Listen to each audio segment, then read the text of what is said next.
Here's how to fix Instagram Live not working in 2026. If this video helps, please like and subscribe for more quick tutorials. First, make sure you're connected to a strong Wi-Fi or mobile data connection.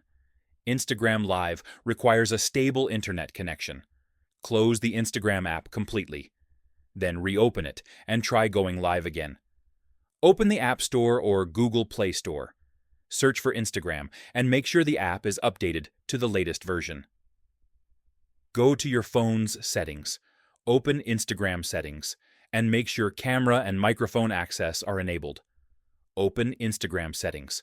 Log out of your account, then sign back in and try Instagram Live again. If your account is new or restricted, Instagram Live may be temporarily unavailable. Wait a few days and follow Instagram guidelines. If nothing works, delete the Instagram app and reinstall it from the App Store or Play Store. And that's it.